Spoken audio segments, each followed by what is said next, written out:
আসসালামু আলাইকুম। আশা করছি সবাই অনেক অনেক ভালো আছেন।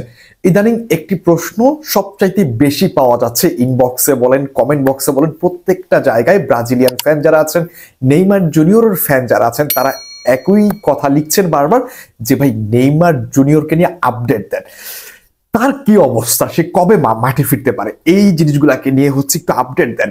সো প্রথম কথা হচ্ছে নেইমার জুনিয়রকে হচ্ছে রেজিস্ট্রেশন করার নাই আল হিলাল। পরবর্তী যে সময়টা রয়েছে সিজনে, সেই সময়টার জন্য নেইমার জুনিয়রকে সাইন করার নাই, কিংবা তার কন্ট্রাক্টটা হচ্ছে রিনিউ করার নাই। সো সেই ক্ষেত্রে হচ্ছে আল হিলালের হয়ে লিগের যে ম্যাচগুলো রয়েছে, সৌদি প্রো লিগের, সেই ম্যাচগুলো তিনি খেলতে পারবেন না। এর কারণটা হচ্ছে তিনি এখনো পুরোপুরি ফিট নন। এর উপর যে প্রশ্নটা, সেটা হচ্ছে যে তার কি ইন্টার মায়ামিতে আসার কোনো চান্স রয়েছে কিনা। এই মুহূর্তে যতখানি খবর পেয়েছি, যতখানি খবর নেওয়া সম্ভব হয়েছে, সেই ভিত্তিতে বলছে ইন্টার মায়ামিতে আসা এই মুহূর্তে নেইমার জুনিয়রের পক্ষে পসিবল না। কারণ ইন্টার মায়ামির হচ্ছে যেহেতু সিজনের একটা শুরু হয়েছে রিসেন্টলি, সো এই ক্ষেত্রে কখনই প্লেয়ার সাইন করাবেন না ইন্টার মায়ামি, এবং সেটা তারা বলে দিয়েছেন যে আপাতত তারা কোনো প্লেয়ার সাইন করাচ্ছেন না। তবে তাদের অনেক হচ্ছে বাধ্যবাধকতা রয়েছে। আপনারা জানেন ইন্টার মায়ামির নিয়মটা একটু ভিন্ন রকম। সো সেই জায়গা থেকে তাদের কিছু রুলস আছে, সেই রুলসের অনুযায়ী তারা আপাতত কোনো প্লেয়ার কিন্তু সাইন করাতে পারবেন না। সো সেই জায়গা থেকে নেইমার জুনিয়র হচ্ছে ইন্টার মায়ামিতে আসার চান্সও একেবারে নেই, এটা 0% আপনি বলতেও পারেন।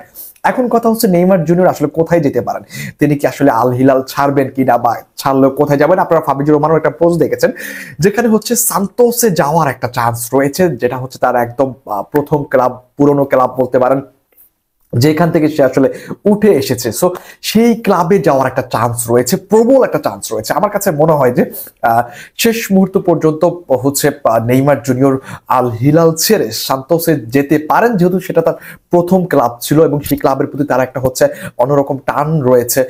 সো সেই জায়গা থেকে আমার কাছে মনে হয় যে ইন্টার মায়ামি যেহেতু হচ্ছে না, আল হিলাল যেহেতু হচ্ছে কন্ট্রাক্ট রিনিউ করার নাই, সেই ক্ষেত্রে সান্তোস হতে পারে তার জন্য বেস্ট একটা অপশন আমি মনে করছি, এবং সেই ক্লাবটাতে হচ্ছে তার যাওয়া উচিত আমি মনে করি।